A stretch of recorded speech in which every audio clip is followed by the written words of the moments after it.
menantu idaman, tapi diam-diam menggoda mertuanya dengan terong coklatnya. Namun sebelum lanjut, jangan lupa subscribe terlebih dahulu ya.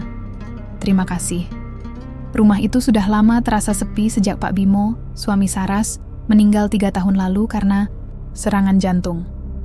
Sejak itu, Saras lebih banyak menghabiskan waktu sendirian.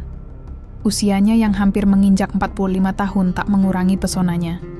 Ia masih cantik, berkelas, dan elegan dalam diamnya.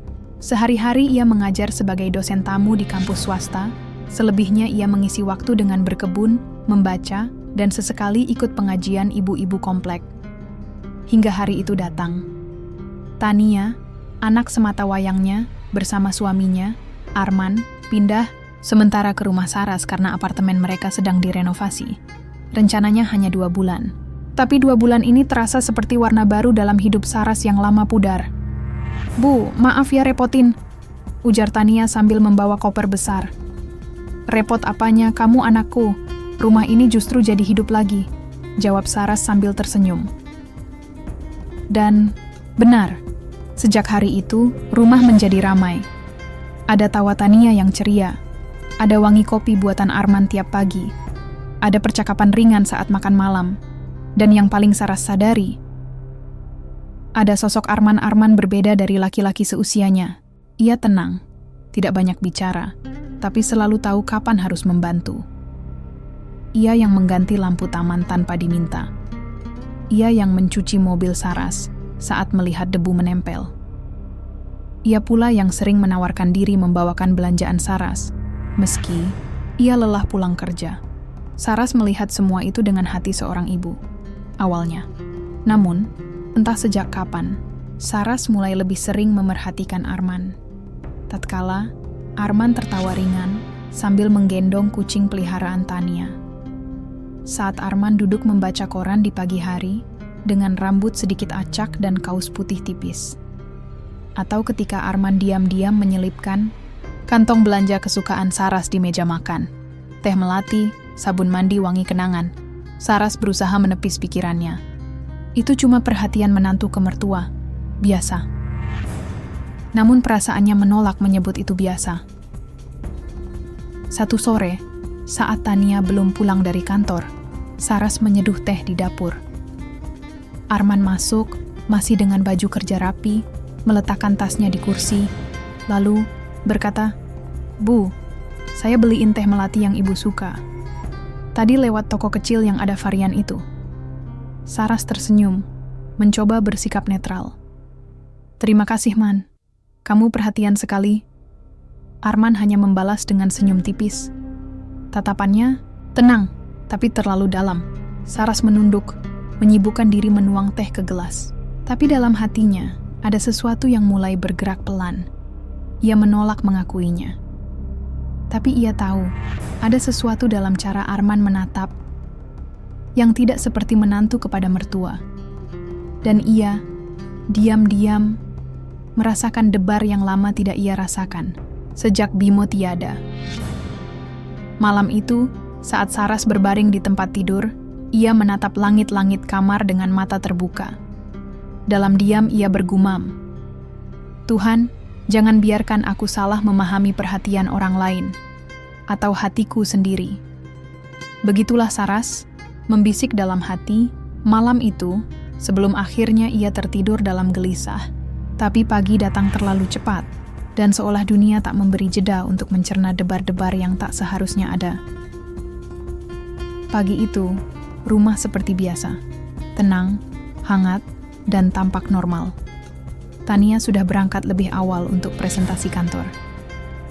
Arman baru saja keluar dari kamar mandi, rambutnya masih basah, kaus longgar menempel di tubuhnya yang berkeringat habis jogging kecil di sekitar kompleks. Saras baru selesai memotong buah di dapur ketika Arman masuk. "Wangi sekali, Bu. Udah lama saya nggak sarapan bareng buah segar kayak gini," ujar Arman sambil tersenyum. Saras mengangguk, mencoba tetap hangat dan sopan, menahan sorot mata agar tak terlalu lama menetap di sosok Arman. "Ambil saja, ada melon dan pepaya." Saat ia menyerahkan piring ke tangan Arman, jari mereka bersentuhan, singkat. tapi seperti aliran listrik kecil yang menyambar. Saras kaget, tapi tak menunjukkan. Arman tak berkata apa-apa, tapi ia tidak langsung menarik tangannya. Beberapa detik, itu terasa lebih lama dari seharusnya. Saras buru-buru mengalihkan pandangan dan membuka lemari dapur. Arman meletakkan piring buah di meja, lalu duduk perlahan. Udara jadi aneh. Sunyi, tapi bukan sunyi biasa. Ada sesuatu yang menggantung. "Bu," suara Arman mendadak terdengar lebih dalam. "Boleh saya bilang sesuatu?" Saras menoleh pelan. "Apa itu?" Arman tidak langsung menjawab. Ia menunduk, lalu menatap Saras lurus-lurus. "Ibu itu mengingatkan saya pada seseorang yang sangat saya hormati. Mungkin karena itu saya nyaman sekali di rumah ini." Saras tersenyum kecil, tapi wajahnya kaku. "Terima kasih, tapi jangan terlalu nyaman. Nanti betah tinggal di sini terus," jawabnya sambil tertawa tipis, mencoba mencairkan suasana. Namun hatinya tahu, itu bukan sekadar kalimat hormat biasa. Ada jeda panjang dalam tatapan Arman. Ada pengakuan diam yang tak diucapkan. Malam harinya, Saras duduk di teras sendirian. Angin berembus pelan, langit kelabu. Ia memejamkan mata, mencoba mengingat kembali wajah mendiang suaminya. Tapi anehnya, yang muncul justru senyum Arman pagi tadi. "Ini salah. Ini sangat salah," bisik hatinya. Tapi apa yang salah jika semuanya belum terjadi? Di malam kedua tanpa Tania, yang harus menginap karena urusan kerja di luar kota, Saras masuk dapur untuk mengambil air putih. Ia menemukan Arman di sana, hanya mengenakan celana santai dan kaos tipis, sedang mengaduk kopi. Mereka sama-sama kaget, lalu saling diam. Tiba-tiba, lampu dapur berkedip, lalu mati. Listrik padam. Dalam gelap, hanya ada napas. Dan jarak yang terlalu dekat. Saras menggenggam gelas lebih erat. Tapi bukan karena takut, melainkan karena satu hal yang kini tak bisa lagi ia sangkal. Arman sedang berdiri terlalu dekat. Dan ia tak berniat mundur. Saras terpaku.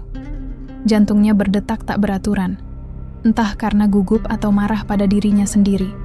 Gelap membuat segalanya lebih sunyi, lebih dekat, dan lebih berani. "Maaf, Bu. Gelap banget. Saya mau ambil lilin," bisik Arman akhirnya, pelan. Tapi suaranya terdengar dalam, terlalu dekat di telinga Saras. Ia mundur perlahan, nyaris tanpa napas. Ya, di laci bawah, dekat kompor," jawabnya dengan suara nyaris tak terdengar. Dalam beberapa menit, cahaya lilin menari lembut di dapur. Samar-samar wajah Arman terlihat, dan tatapannya belum berubah. Hangat, aneh, mengganggu. Setelah menaruh lilin di meja, Arman duduk. Saras pun duduk di kursi seberang. Tapi rasanya jarak meja itu terlalu sempit untuk menjauhkan gejolak yang sedang tumbuh diam-diam. "Bu, saya tahu ini mungkin terdengar aneh." Saras menoleh pelan. "Tapi akhir-akhir ini, saya justru lebih banyak cerita dan nyaman sama ibu. Bahkan dibanding sama Tania." Saras tercekat. Ia ingin menyela. Tapi Arman terus bicara. Perlahan, jujur dan dalam. "Tania sibuk sekali. Pulang malam, tidur pun langsung lelah. Saya nggak menyalahkan dia. Tapi saya jadi merasa seperti sendirian dalam rumah tangga kami. Dan ibu selalu ada, selalu memperhatikan. Saya ngerasa dilihat lagi." Kata-kata itu menghantam Saras seperti gelombang. Ia ingin marah, ingin memotong, ingin menegur Arman karena telah terlalu jauh membuka ruang ini. Tapi di sudut hatinya yang rapuh, ia tahu, ia pun merasa hal yang sama. Dilihat, dianggap ada, diinginkan. Keesokan paginya, Saras berusaha menghindari kontak langsung. Ia menyibukkan diri dengan tanaman hias, menolak sarapan, menutup diri dengan buku. Tapi Arman tidak menyerah. Ia justru makin sering hadir, makin perhatian, makin halus dalam perhatiannya. Saras mulai merasa terjebak dalam dilema batin. Mengusir Arman sama saja dengan melukai anaknya sendiri. Tapi membiarkan situasi ini berarti mengkhianati perasaan dan batasan. Suatu sore, saat hujan turun deras dan Tania belum juga pulang, Arman tiba-tiba berdiri di ambang pintu ruang tamu. Saras duduk di sofa sambil melipat cucian. "Ibu belum istirahat?" tanya Arman. Saras tidak menjawab. "Ibu takut sama saya?" Lanjutnya, suaranya rendah. Saras akhirnya menatap, tajam.